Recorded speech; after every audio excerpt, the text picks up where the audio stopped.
Мой проект «Апостол платит деньги» успешно работает. За 4 месяца я уже выплатил более 30 миллионов рублей. Сегодня я хочу обратиться к представителям и сотрудникам спецслужб РФ. В частности, к ГУ-ГШ, в простонародье ГРУ, к ФСБ, к службе внешней разведки и, в принципе, к любым военным, которые работают с нашими предателями. Меня интересует информация о предателях среди силового блока нашего.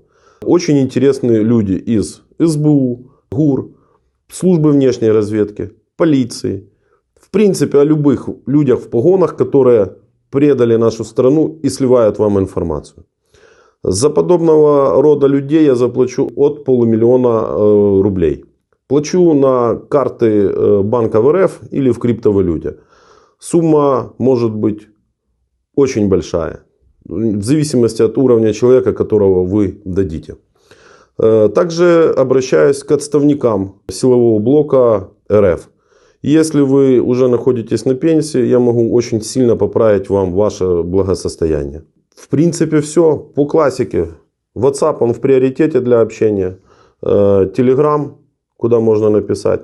Также здесь появится электронная почта и этот Telegram-канал. Пишите, все анонимно. Готов платить деньги не только в РФ, но и в Украину. В виде доказательств меня интересует переписка, звуковые файлы, голосовые сообщения, фото документов, куда вы платите, как вы платите. Информацию проверять будут от недели до месяца. Суммы большие, поэтому нужно будет подождать. Пишите, пообщаемся. Так. Меня зовут Владимир, я журналист, записываю интервью с военнопленными. Побеседуем с вами? Да. Вы даете добровольное согласие на запись публикацию нашего интервью? Да. Как зовут вас, фамилия, отчество, дата рождения, откуда вы?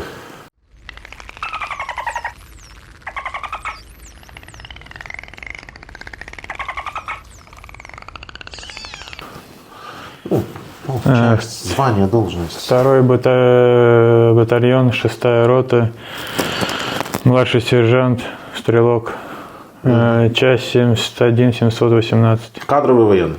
Нет, мобилизованный. Мобилизованный. Когда мобилизовали?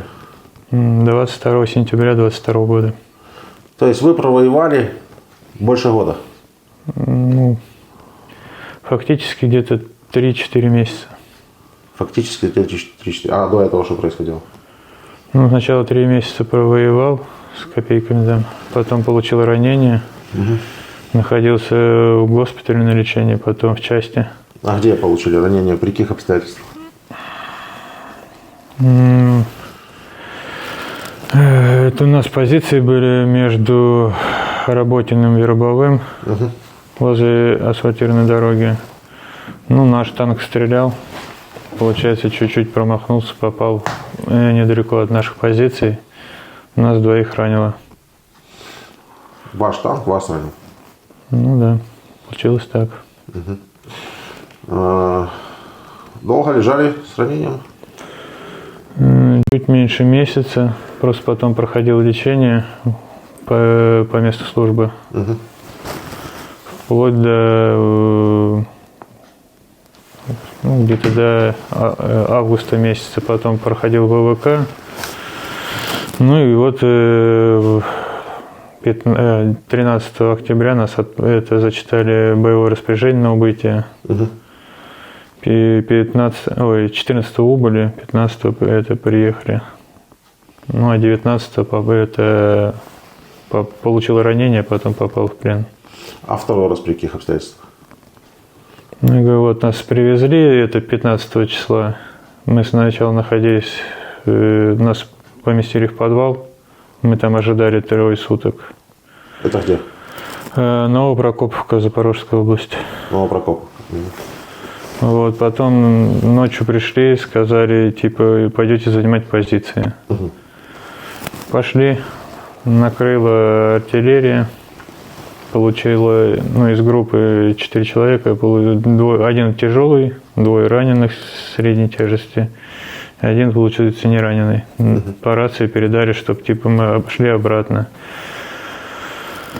Ну и заплутали, получается, попали на ваших.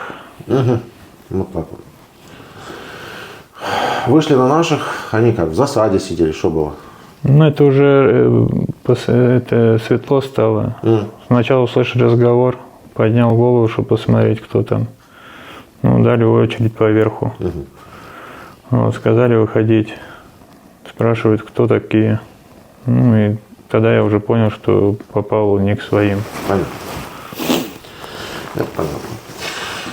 Так, ну это у вас сколько это? Месяц назад вы попали в плен, получается? Да. Да? Месяц назад вы попали в плен. И это все, что вы можете рассказать за более чем год службы? Была служба еще вот 3 месяца до первого ранения. А что там было? Обучение какое-то? Ну, после того, как мы мобилизировали, проходил обучение на полигоне, Волгоградская область, Прудбой. Не, ну это как раз таки не очень интересно. Я имею в виду по боевым действиям. По боевым. Ну, 19 нас привезли, это Запорожская область, недалеко от города Пологи. Там где-то с месяц находился на базе. Ой, не на базе, это на позициях. Вот.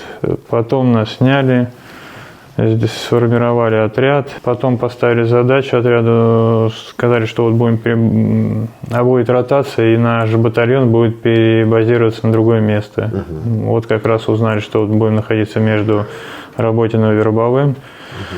Там осмотрели позиции, как раз вот была серая зона от Работина с Вербовым до асфальтированной дороги. Ну и наш как раз отряд ходил, смотрел. Какая у вас была задача? Ну, на тот момент разведывание серой зоны, занятие, как сказать, заведение отряда. Понятно. И что, там никаких боевых столкновений больше не было? Ну, да, я получил ранение 20 января. До этого момента не было никаких боевых столкновений. Ну, обстрелы туда-сюда. А кто-то кроме вас еще получил вот это ранение в результате обстрела с танка? Да, нас 2 получило. Но никто не погиб? Нет. Так, вам нужно звонить домой, сообщить кому-то, что вы в плену, и Ну, конечно, желательно. понять вообще, что там по вам, принимаются какие-то меры, не принимаются? Желательно бы. А кто есть? Ну, я знаю, только запомню, ну, помню на память один только номер, он сейчас у жены лежит. Я понял. Там есть WhatsApp, Telegram, что-нибудь? Нет. Тогда нет смысла. Понял. Такого номера, чтобы был WhatsApp, Telegram, у вас вы не помните? Ну, не помню, у меня просто телефон забрали, а на память я их не помню. Ну, что ж, значит, не позвоним. Скажите, цель спецоперации?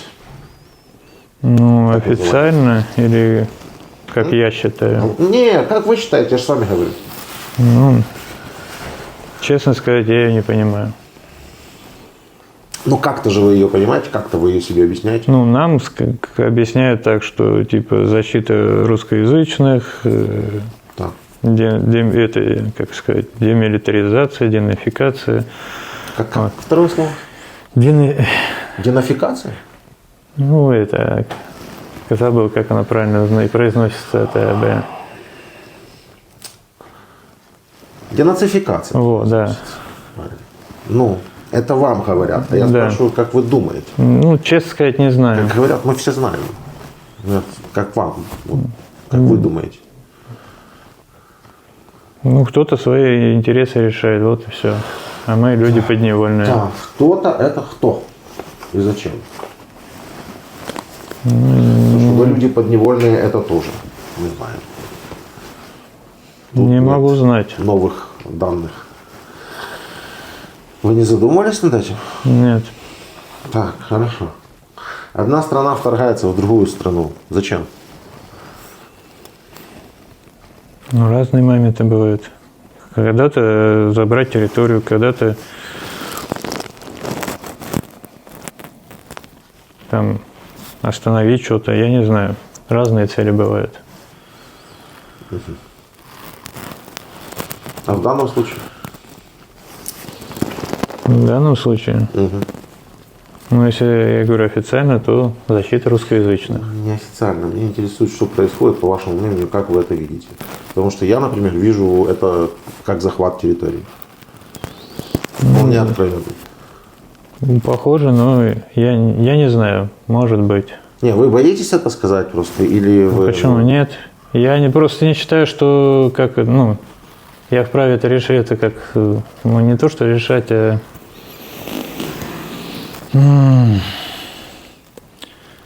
называть вот это вот как то, что захватом. Потому что, не то, чтобы это захват был. А что же это? Не знаю. Значит, Донецкая, Луганская, Херсонская, Запорожская область Украины. Туда зашли российские войска, после чего Россия якобы объявила эти территории своими. Это не захват? Там вроде референдум прошел. А как с вами разговаривать? Почему здесь референдум прошел? Референдум. Что сначала было, захват или референдум? Сначала была оккупация. Так скажем. Правильно, оккупация сначала. О каком может быть идти речь вообще референдуме под оккупацией? Это же надо быть каким-то, не в своем уме, чтобы такое утверждать. Как референдумы в стране могут проводиться под дулами автоматов, без соблюдения вообще каких-либо принципов права. Зачем? Какая польза России от того, что происходит? Если с точки зрения политики, она просто поднимает свой обратный авторитет, плюс, естественно, возможности, как это, знаете, называется. То есть, каким был Советский Союз, так скажем. Типа возвращение к Советскому Союзу 2. Да. А зачем это нужно? Зачем это нужно? Потому что, объясню, когда распался Советский Союз, страна находилась в очень, так скажем, плохом состоянии, когда к тебе приходят те же самые американцы и диктуют, что тебе надо делать. Естественно, это всем не нравилось. Наконец, я не знаю, наконец, не наконец, нашелся человек, который восстановил. Я не говорю, что сейчас вот эта война с Украиной, он делает это правильно. Но в остальном он поступал правильно. Он восстановил вооруженные силы, он восстановил авторитет. Да, видел я ваши восстановленные вооруженные силы. Вы просто не видели, которые были до этого? Я не знаю. Я общаюсь с вашими вооруженными силами, с вами в том числе. Вот вы мобилизованный, который не хотел, по сути, воевать. Это крутые вооруженные силы? Вокруг вас здесь увидите и познакомитесь десятки и сотни. Я считаю так, что мобилизация должна быть только в том случае, если напали на твою страну. Тогда я бы воевал даже не... А где же крутые вооруженные силы, которые он восстановил? Куда они все делись? Они были ограничены пока в количестве. Естественно, не для боевых действий. Поэтому пришлось нанимать много контрактников. Это как раз из разряда потерь нет. Потери есть. Потери, еще раз говорю, в первые 2 месяца, именно при атаке на Киев, Чернигов, все остальные направления, потери были грандиозные в первых 2 месяца. Ошеломляющие потери. И это как раз были потери кадровых военных. Кадровых. Возможно. Нет, невозможно. Я говорю, я в это верю. А сейчас идут зэки. И где эта мощная крутая армия, непонятно. Не все зэки. Не все зэки, конечно, только их очень много просто. Мощь всей этой армии заключается лишь только в грандиозном человеческом ресурсе, которого не жалко. Вот я так это вижу. Да, это проблема. Проблема. Тяжело справиться с врагом, который не жалеет своих военных, который бросает в расход огромное количество своих военных, на которых просто не хватает иной раз быка и рук. Вот и все. Это проблема. Но где грандиозность армии, которую он якобы поднял, я что-то не вижу. Военно-промышленный комплекс поднялся. Армия поднялась, потому что, например, я помню, когда он пришел, например, военные по 2-3 месяца, допустим, зарплаты не получали. Это очень большая проблема. Это да, это понятно. Что еще? Ну, вам же там рассказывали, что кинжалы, вот эти все Искандеры, это очень страшное, ошеломляющее оружие, да? На которое потрачено грандиозные деньги. Ну, сколько денег потрачено, я не могу знать. Вот. Я могу. Оружие, любое оружие, Специальные данные. любое оружие, оно грандиозное там, где оно должно применяться. А если оно просто так применяется, может быть, оно не грандиозное. Так летят они все в Украину, летят. Летят. Да. И баллистика вся летит. И да, это, конечно, ущерб. Это, конечно, очень плохо, но это не то, что вы думали. Потому что если поднять, что говорили ваши пропагандисты и писали просто обыкновенные люди в начале вторжения, то действительно все думали, что Украина? 2 дня. Я сомневаюсь. Я даже тогда сомневался, что никаких там 2 дня не будет. Не, ну тут так думали, что даже авиация не... А если авиация полетит, то это полдня вообще. Полетела авиация, полетели ракеты, пошло полномасштабное наступление, и все сейчас плюс-минус застопорилось на рубеже Донецкой, Луганской, Херсонской, Запорожской областей. Так что грандиозность армии это с вашими ресурсами действительно. При условии, что вашу армию снабжают. Слава богу, конечно, что снабжают. То есть, это очень сильно решает. Ну, такие советскую армию в свое время снабжали. Нам там Что-то. постоку-поскоку. Поскоку это поскоку. Ну, если брать, допустим, вы про Ленд-лиз, Ну, и в том числе, конечно. вот, то Я и про другую помощь. я так думаю, там не более 5 максимум процентов вооружений, которые участвовало в боях. Остальное все было советское. Угу.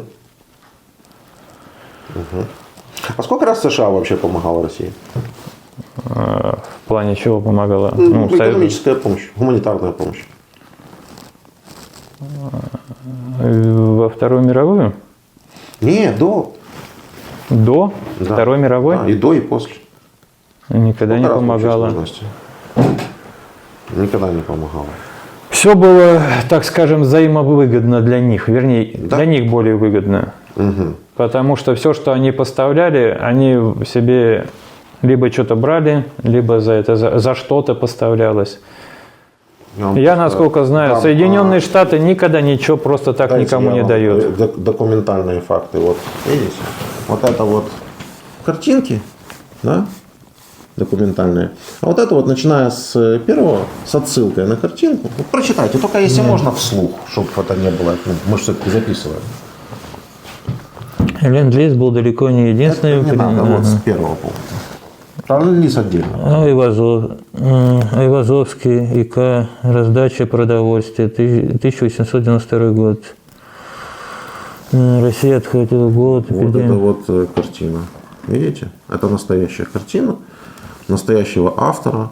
И вот дальше читайте.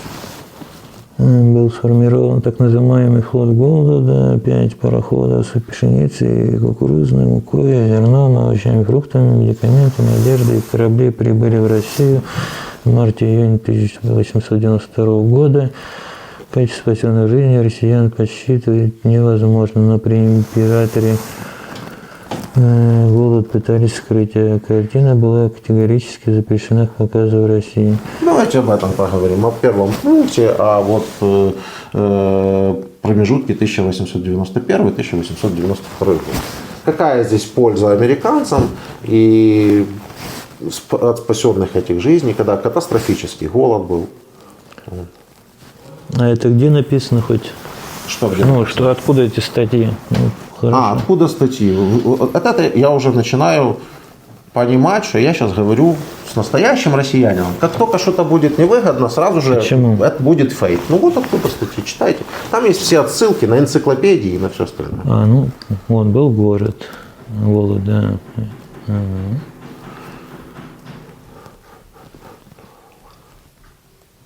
Я понял. Можете полистать, это же не есть проблема.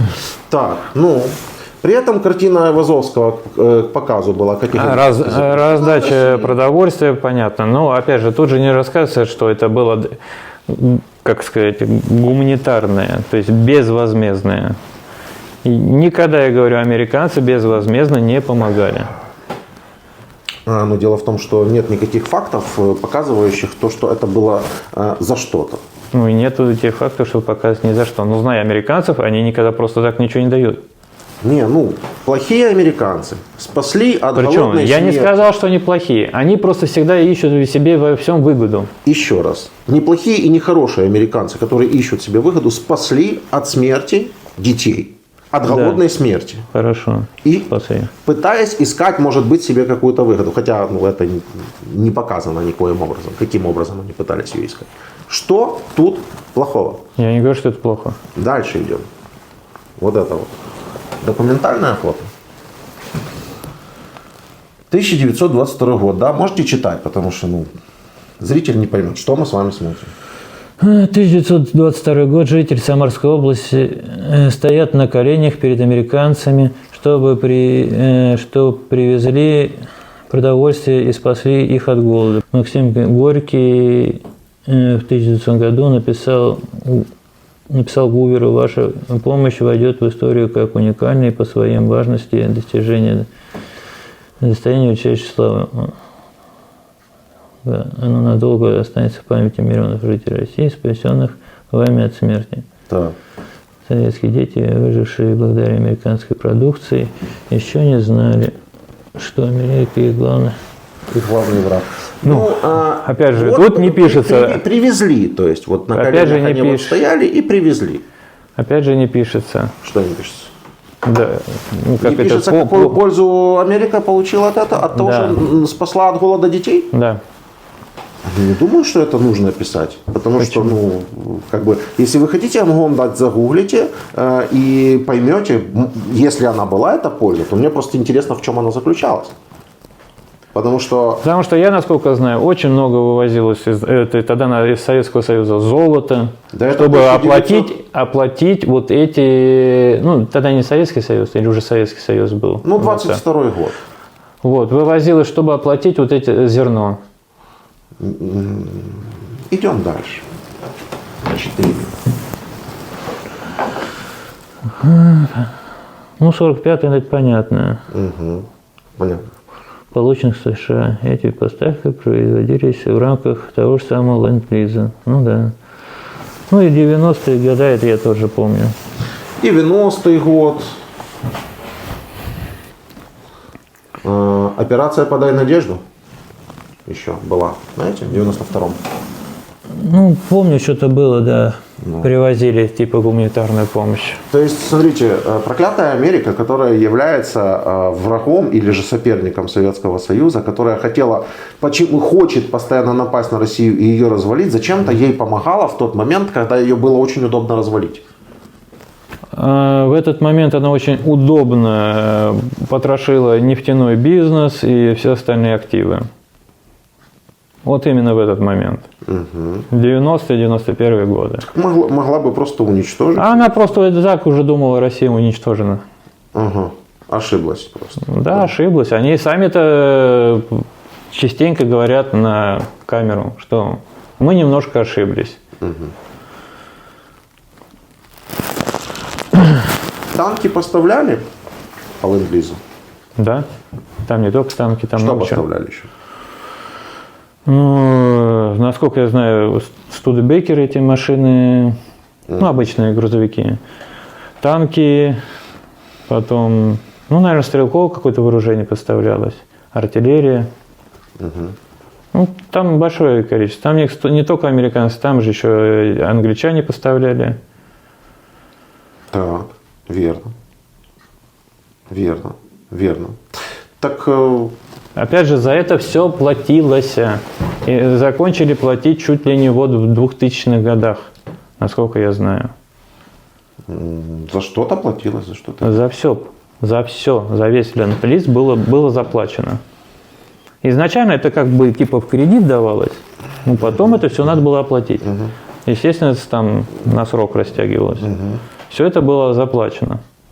Там, насколько я знаю, условие заключалось в том, что если ты не использовал военную технику, если танк, например, у тебя не сгорел, да, в бою, то и ты его хочешь оставить себе, ты должен его оплатить.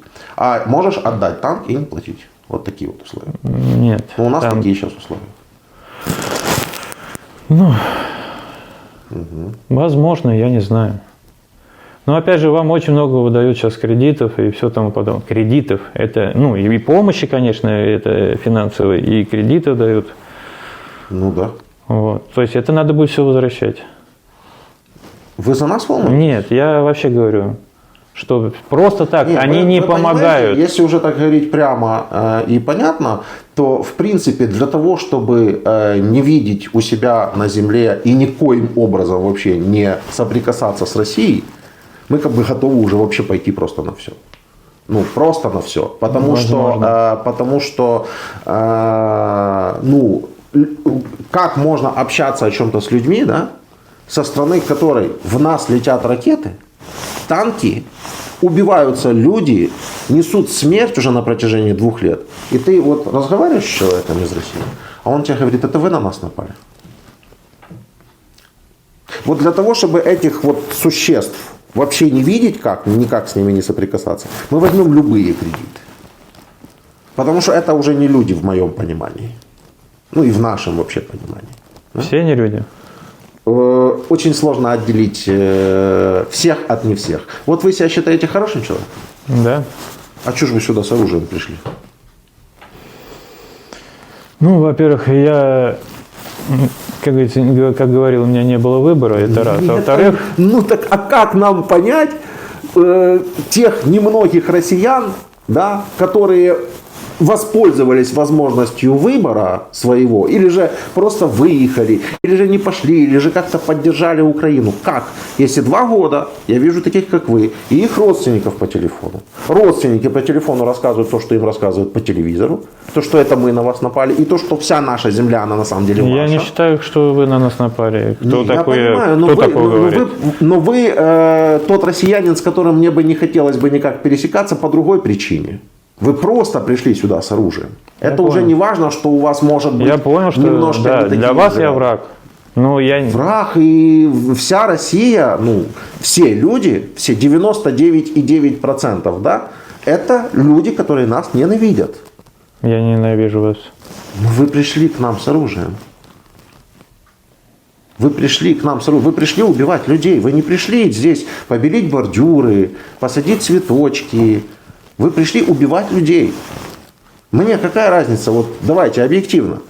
Ненавидите вы нас или вы пришли с любовью это делать? Ну, я начну с того, что я, например, как приехал, не стал же первых попавшихся мне украинцев убивать.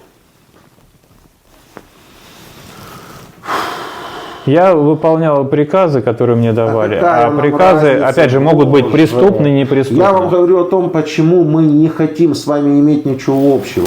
Потому что человек может приехать, такой как вы, сюда с оружием в составе оккупационных войск, а потом сидеть мне рассказывать, ну я же просто приказы выполнял. Ну так вы все такие. А докопаться до того, кто вам приказы отдает, от вас вообще добиться невозможно. Давайте тогда так просто. Путин прав или не прав в этой ситуации, что он делает? В войне? Да. Я считаю, что не прав. Надо было решать мирным путем. Ну, хоть тут, потому что обычно и такого добиться невозможно, как правило. Да, как правило. Все равно он прав, это виноват не он, это виноват Байден. Нет, конкретно вот в этой войне я считаю, что он не прав. Дальше, по ленд-лизу. Вот вам несколько цитат. Может быть, поспорите, может быть, нет. Вот так. Чудом отстояв Москву, Красная Армия переломила ход войны. Это российский историк. Ну, это Гордон, а с ним российский историк. Солодин. Скажите, пожалуйста, почему, несмотря на такое жуткое начало, Сталин выиграл у Гитлера?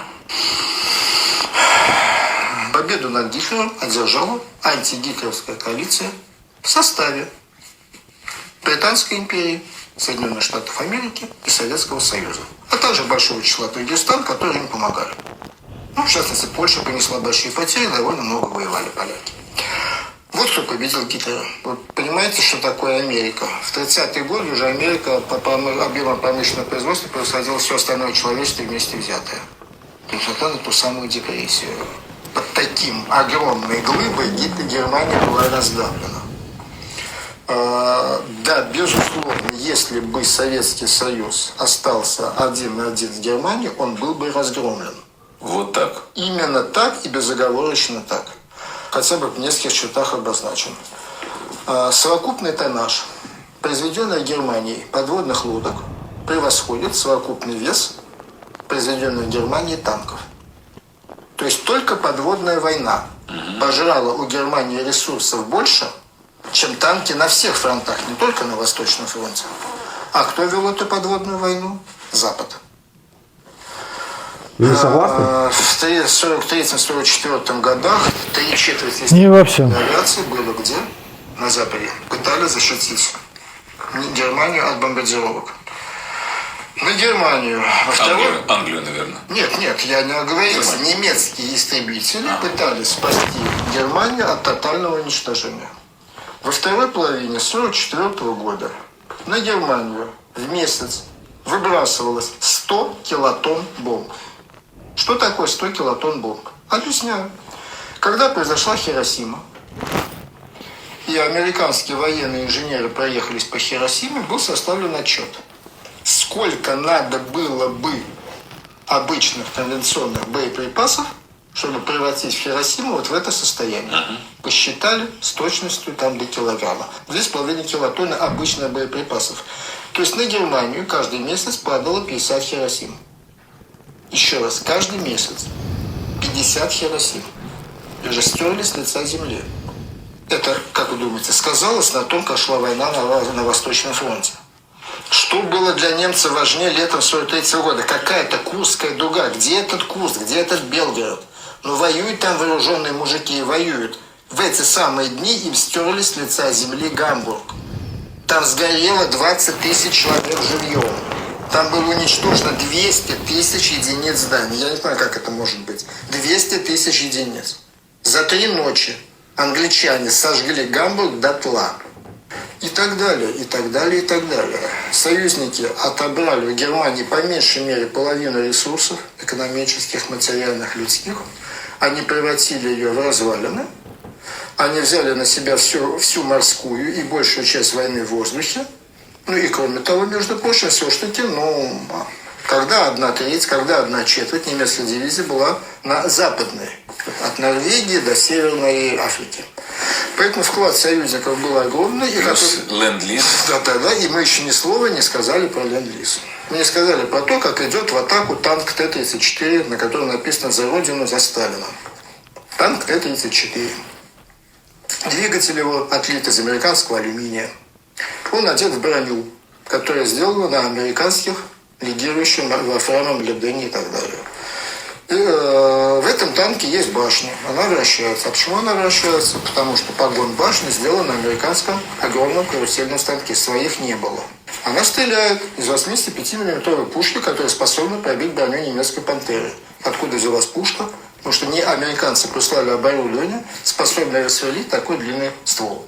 Ну, естественно, командир общается с своими подчиненными по американской рации, это мы понимаем. Пушка стреляет снарядами, порох американский, взрывчатка, то, что там вот снаряд запомнил. Ну вот это он уже перебор. Это врет. Да. Ну хорошо, давайте уже полминуты дослушаем, пусть там зрители уже себе. Смотрите, интересный эпизод. На катках резиновый бандаж. Каучук-то американский. Пробовали делать без бандажа, разбивают, кидали финиш и подвес. А так танк наш. Вместе все это называется танк наш, но вообще-то рядом с ним еще идет и американский Шерман. О котором никто не вспоминает, но когда у меня в руки попали документы, я посмотрел просто на матчасть тех танковых дивизий, которые брали, бригад, конечно же, которые брали Вильнюс. Ничего себе, каждый третий американский танк. Я это очень удивился. И все это вместе взято называется советский танк. И так далее, и так далее, и так далее. Не говоря уже об огромном количестве машин, поставленных американцами и Не говоришь про то, что я что-то забыл самое главное, авиационный бензин. Ну да. Авиационный бензин. Советская авиация расходовала 3 миллиона тонн авиабензина, из которых 1 миллион это просто американский бензин. Просто. 2 миллион – это бензин, который советские 76-й производили американскими высокооктановыми добавками. Еще 1 миллион – это советский бензин, сделанный при помощи американского тетраэтилсвинца. А также продуктовый весь, набор. Продуктовый ленд-лиз. И так далее. И мы все время забываем про медицинский ленд-лиз. 40 миллионов грамм стрептоцидов. Я специально сюда пишу так, миллионов грамм. Потому что одному раненому на одну перевязочку нужен грамм стрептоцида. 40 миллионов перевязок. Это сколько осталось живых людей. С ногами, которые не пришлось отрезать попах. А у нас ничего не было. Конечно, тогда сверхантибиотики нашли антибиотики. Бинтов-то не было. Бинты стирали. Да. Бинты стирали. После всего, что вы рассказали, можно ли утверждать, как говорила нам советская пропаганда, что войну выиграл Сталин? Если в этой войне кто-то и выиграл с советской стороны, то выиграл Сталин. Хорошо сказали. Ну, я думаю, что это правильно. Это единственный, кто выиграл. В каком месте, в каком смысле, в каком... И касательно... То есть, получается, у нас ничего не было, мы просто только человек. Получается, во Вторую мировую войну у нас ничего не было. Как это ничего? Ну, ничего. Утрировать ничего. Ну, он по его, даже Т-34, который был сделан еще до начала Второй мировой. Огромный человеческий ресурс. И воевали приблизительно так, как сейчас воюет как раз ваша армия. Не щадя. И заградотряды были. Было. Пообщаетесь с заключенными, они вам расскажут про такой феномен, который и сейчас существует в вашей армии. То есть ничего не изменилось. Вот. А в техническом плане, конечно, очень сильно помогли. Ну, помогли, я не спорю. А по его словам, получается, у нас технического плана вообще нет. 5%, не 5%. И про оплату. Ты умного мужичка какого-то в России поймали просто на улице, да? Умного. Что это платно. 500 тысяч автомобилей были поставлены бесплатно. Советский Союз произвел, насколько меня не изменяет память, 137 тысяч автомобилей. 50% рельс, это официальные данные, я изучал ленд-лиз. Почти 98% тяжелых локомотивов, которые вот возили танки с Челябинского тракторного завода, тоже американцами будут поставлены. Хороший пример, просто никто да, не изучал. И очень много было поставлено бесплатно. То есть не все там абсолютно было поставлено бесплатно. Возможно. Вот. Поэтому как бы тот вот факт, что Америка сейчас помогает, Англия, вообще весь цивилизованный мир помогает Украине, ну, наверное, потому что помогают против агрессора. Тогда помогали против агрессора и сейчас как понять цивилизованный мир? То есть китайцы это не цивилизованный? Демократический мир. Демократический. Оговорился уже. Просто получается, и Индия, и Китай это не цивилизованные. И не демократические. Нет, конечно нет. Конечно. Индия можно спорить. Я, например, считаю, Штаты далеко не демократической страной.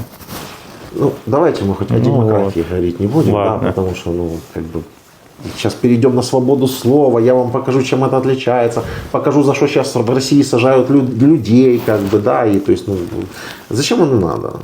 Хочется уже закончить как-то, во-первых, ленд-лиз мы закончили, а еще я хотел вам показать. Вы знаете, сколько заводов построили американцы, при помощи американцев по американской технологии в Советском Союзе? Знаю, много очень. Это было начало 20-е годы. За 10 лет американцы построили в СССР около 1500 заводов и фабрик. Это все покупалось, опять же. Это не просто строилось. Понимаете, никто никому ничего бесплатно не дает. Вообще-то в этом. То есть тогда в чем, для чего это говорится? То есть мы у них купили товар. Мы за него заплатили. В честь чего мы должны перед ними, как теперь что-то... Я хочу резюмировать взгляд, немножко разный. По вашему мнению, американцы это конкуренты, которые хотят всех взять под свой контроль. Да. А по моему мнению, американцы вас просто как раз тянули. Вас и Советский Союз в свое время.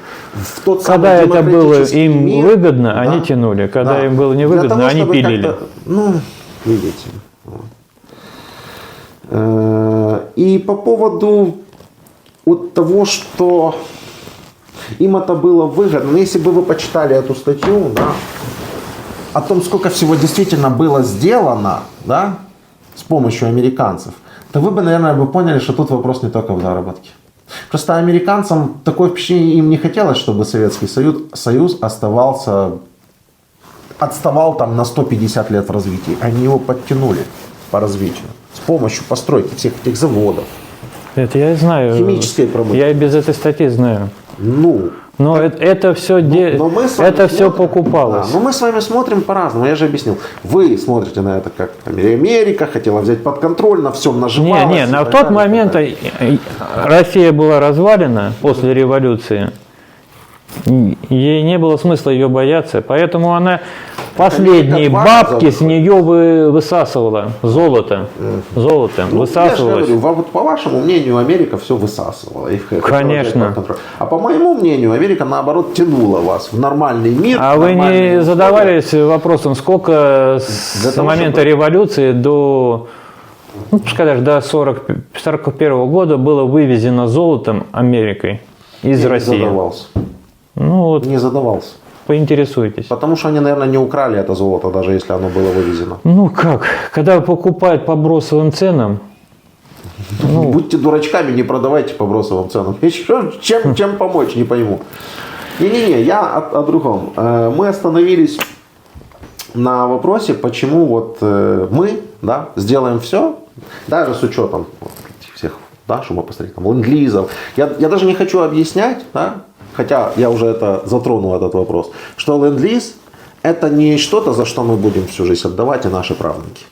То есть, смотрите, есть танк, нам его дали, поставили, да? Если этот танк сгорел в бою или пришел в полную негодность, мы не должны за него платить. А вот если он не пришел в негодность и остается у нас на балансе, мы можем его либо отдать за него деньги. Вот таким вот образом это работает. Но и это вам безразлично абсолютно. Нет. Я хочу, мы остановились на вопросе, почему мы сделаем все, при любых раскладах сделаем все, чтобы с вами просто никак не соприкасаться. Потому что, смотрите, вот вы утверждаете, что я же ничего не мог, у меня не было выбора, меня отправили, у меня ненависти к украинцам никакой нет. Но и вы, и еще сотни уже тысяч на данный момент таких, как вы, пошли, либо же по соображениям наживы, финансово. Да, очень многие идут, потому что им пообещали зарплату, которую они никогда в жизни не видели. Вы сколько получали зарплату до войны? 40 тысяч. 40 тысяч, а здесь вам пообещали 200. Почему пообещали? Мне платили 200. Платили 200. Есть у вас финансовый интерес? Нет. Нет. Честно сказать, То я есть вы готов... брали эти деньги и ненавидели себя, или как? Почему? Брал, пользовался, но я бы, если честно, мне сказали выбор, либо деньги, либо Понятно. ты идешь домой, я бы выбрал домой. Конечно. Но многие люди пошли конкретно из-за денег. Согласен. Да. Многие люди пошли под принуждением, многие люди пошли, потому что боялись, что их посадят в тюрьму и так далее, и так далее. Это я вам говорю виды и подвиды. Я не говорю, что все эти люди, они какие-то там маньяки, нацисты, да, и все такое подобное. Нет. Но это люди, россияне, это люди, которых в любой момент, под любым предлогом можно поднять и отправить убивать других людей в другую страну. И они будут как угодно это объяснять. Мы же люди маленькие, у нас же выбора не было. А еще часть россиян, это та, с которыми вы не согласны, просто прямо считает, это в основном сидящие на диванах и старшее поколение, что вся Украина это их. Что они имеют полное право, что они имеют полное право диктовать нам, да, что нам делать, что нам не делать. И вот в этой вот всей массе, да, которую мы видим, вы меня так спросили, все россияне, да, а хрен его знает. Мы видим массу общую, и мы понимаем, что эта масса это 90%. Еще 10%, да, может быть, затерялись где-то каких-то плюс-минус нормальные люди. Есть россияне, которые нам прямо помогают, их всех видно, мы их всех знаем. Помогают, донатят, в информационном направлении работают. Для того, чтобы эта война прекратилась. Даже не в нашу пользу, а для того, чтобы война прекратилась. Вот. Да, такие люди есть. А с остальными, да, с остальными мы сделаем все, мы возьмем любые кредиты, вообще все, что угодно, чтобы никогда больше просто с вами никак не соприкасаться. Я не знаю, что для этого нужно сделать. Стену бетонную построить, обнести колючей проволокой все, рвы выкопать. Я не знаю, как мы этого достигнем, но то, что мы будем уж максимально отмежевываться, вот в этом вы можете не сомневаться. И я вам объяснил, почему. Вы не согласны с этим? С нашей позицией? С вашей точки зрения, да, согласен. А так я вообще считаю, что надо сесть как можно скорее и начать разговаривать. Вы имеете в виду дипломатические переговоры? Да. А о чем? Да не важно, о чем начать, хотя бы просто разговаривать, найти в чем, кажется, согласны, в чем не согласны. Понимаете, в чем Я дело? понимаю, что с вашей точки зрения мы оккупировали территорию и все тому подобное, пока мы ее не освободим, мы не будем с вами разговаривать. Ну, это вы так, наверное, считаете. Нет, немножко не так. Вы вопрос переговоров ставите сейчас, как будто бы его не было, как будто бы переговоры не велись. Вы пытались. А проблема в том, что переговоры велись, начиная с 2014 года. И война, по сути, началась с 2014 года. Я уже даже просто этот вопрос трогать не хочу, да, потому что вы сейчас начнете говорить там, про Крым, про какие-то там референдумы, ну, то, о чем вы. Война началась с 2014 года. И с 2014 года, собственно, шли переговоры. Минские форматы, трехсторонние форматы, нормандские форматы. Там переговоры что шли? России с Украиной? Да, в том числе, конечно. Нет, Россия была стороной, это, как сказать, поддерживающей одну из переговорщиков. Какая разница? Большая разница. То есть, получается, тогда с вашей стороны мы разговаривали, Россия разговаривала с Францией, Германией, кто там еще третий был, ты, блин, забыл. Франция, Германия, Украина, Нет. Россия. Переговорщики была Украина и так называемые ДНР и ЛНР. Не, они не были субъектами. Вот. Они не были субъектами переговоров. Ну, Там как бы были их представители, но они не были подписаны кем-то. Вот просто там. это вы, ну, Захарченко понимаете, вы их не считаете субъектами. Я вам говорю, как это было подписано. Даже в том же Минском протоколе. Вот есть конкретный человек, и у него есть конкретная должность, и он есть конкретным представителем. Эти просто подписаны. Захарченко, Плотницкий. Все. Потому что вы не хотели их, как Я не сказать, знаю. Я не знаю, не надо утверждать то, что ну, непонятно. а для чего они тогда там были? Ну, Они же для чего-то были? Конечно, они... Просто вы их не, как О сказать, чем вы хотите сказать? Давайте ближе. что вы не признавали их. Ну, конечно, признавали. Вот, Почему? поэтому и Потому что они естественно, ставленники там, России. где они, допустим, подписались как типа главами ДНР и ЛНР, вы бы просто не расписывались. Правильно? Возможно, дальше. Да, ну вот. я- Поэтому и там они просто расписались, как вы говорите. Но по факту уже стороной переговоров был ДНР, ЛНР и Украина. А Россия поддерживала ДНР, а Германия, То есть вы Франция. считаете, что страна, с которой мы сидели, даже в трехстороннем, даже в нормандском формате, за одним столом переговоров, пытались что-то выяснить.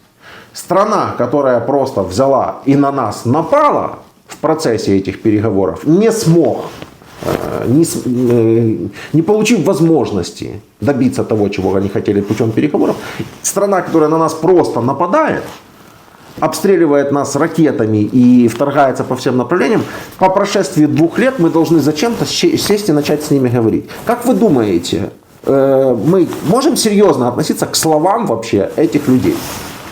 Можно ли вообще им верить хоть в чем-нибудь?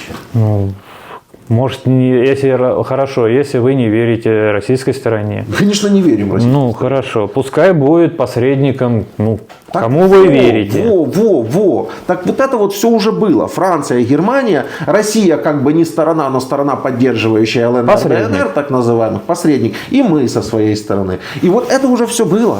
И Россия в один момент, Путин выходит и пафосно заявляет о какой-то демилитаризации, денацификации. Нет, И изначально... начинает у нас лететь баллистика. Изначально там сначала наша страна признала ЛНР, ДНР, потом та обратилась с военной, поддержать военно. Дальше. Ну вот и все, поэтому и напали. Да, Ну. вот и все, только не все. Потому что совершенно непонятно, при чем здесь Киев, если хотели поддержать ЛНР, ДНР, так называемые. Хотели по-быстрому. Потому что там стояли стояли войска. Говорить? Как этим людям можно верить? Хоть в чем-нибудь. Хоть в чем-нибудь. Рано или поздно Люди, все равно которые придется. заявляли 8 лет про защиту якобы Донбасса, посрывали студентов с пар, которым, будем откровенно, им что Украина, что Россия. Вообще по барабану. Молодые люди, 19 лет. Выдали им автоматы и погнали их на мясо. Люди, которые рассказывали про защиту Донбасса, погнали жителей Донбасса захватывать другие украинские территории. Это факт. Как мы можем в чем-то, о чем-то с ними говорить? Как мы можем доверять? Как мы можем вообще даже предположить, что в теории, да, что результат этих переговоров будет чем-то фактическим, чем-то, что можно реализовать? Любая война заканчивается переговорами. Это хорошая общая фраза. Ну, да? она и есть Да, по это факту. хорошая общая фраза. Вот, например, Вторая мировая закончилась тоже переговор. Точнее, подписанием капитуляции. И вы думаете, что Россия подпишет капитуляцию? Я не знаю, подпишет ли Это Россия не капитуляцию. подпишет. Я вам говорю о том, что нужно садиться за стол переговоров. И я просто пытаюсь понять, с кем и о чем там говорить. С сумасшедшими? Ну, это вы так считаете, что они сумасшедшие. А докажите мне, что они не сумасшедшие, эти люди. Которые послали, сколько говорили, 150, я беру вашу цифру, 150 тысяч военных кадровых на столицу другой страны, которые там половина погибли.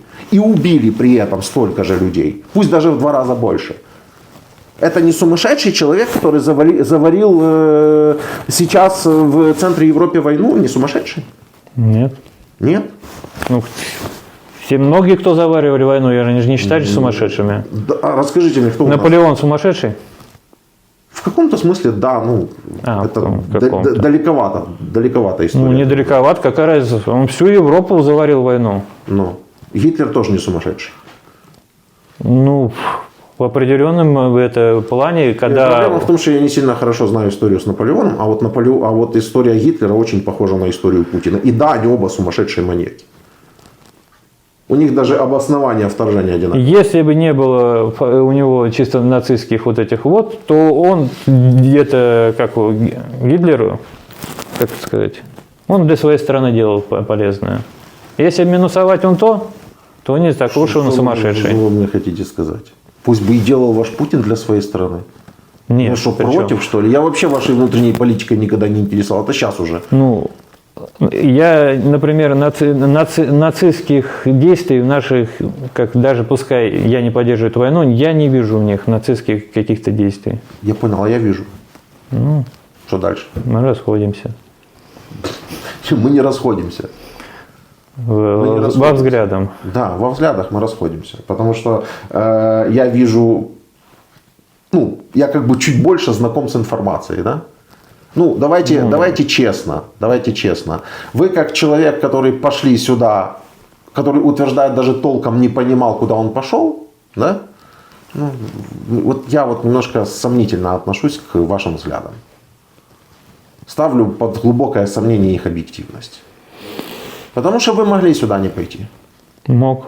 Ну, Сесть в тюрьму, это... да, сесть в тюрьму и не ставить себя под угрозу. А после тюрьмы, опять же, тоже, как вы сказали, сюда много сюда зэков приезжает. Во-первых, Вот. просесть в тюрьму – это ничем абсолютно не доказанный аргумент.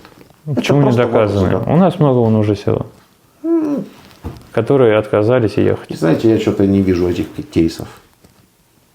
Не понял, каких. Не вижу кейсов, кого там садят у вас за отказ. Ну, я лично присутствовал на суде, где человеку присудили одному 3, другому 5 лет. Но это еще минимальные сроки. Ну, если вы лично присутствовали на таком суде, Да.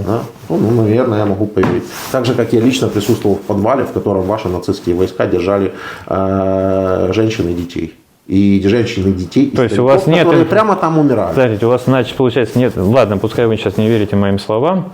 Вот. У вас нет Не, информации, верю, но я нет же- информации, что у нас реально сажают за вот это, то, что отказываешься, допустим, вот меня взяли по мобилизации. Я отказываюсь, допустим, сюда бы отказался просто ехать. Вот, то есть получил я первое ранение. Давайте по-другому. Что бы вы сейчас сделали? Вот вы вернулись, ничего в данный не было, момент всё лучше- знаете, вас призывают дальше. Конечно, я бы лучше, глядишь, лучше сел бы в тюрьму. Потому что, О знаешь, чем мы спорим с вами? Если вы прямо говорите, в результате, ну, на тот что лучше момент уже я-то сесть в не тюрьму. знал, что и как будет. Ну, я понимаю, но вы как человек на тот момент, да, мы с чего взяли, взгляды ваши, да? Да. Вот я говорю, я немножко сомнительно отношусь к вашим взглядам, я их считаю немножко сомнительными. Потому что вы пошли сюда, даже толком не поинтересовавшись, что и как происходит. Достаточно было бы просто даже найти наши интервью, да, а у нас Канал «Миллионник» довольно известный в России. И наши разговоры с пленными довольно известны. То есть достаточно было просто открыть, посмотреть 10 видео и сложить свое мнение. Достаточно было найти там другую информацию. Но вы этого не сделали. Вы пошли и здесь сейчас говорите, что постфактум, конечно, я уже лучше сел бы в тюрьму. Поэтому я считаю, что ваше мнение, в принципе, немножко сомнительно. Ну, для вас, да.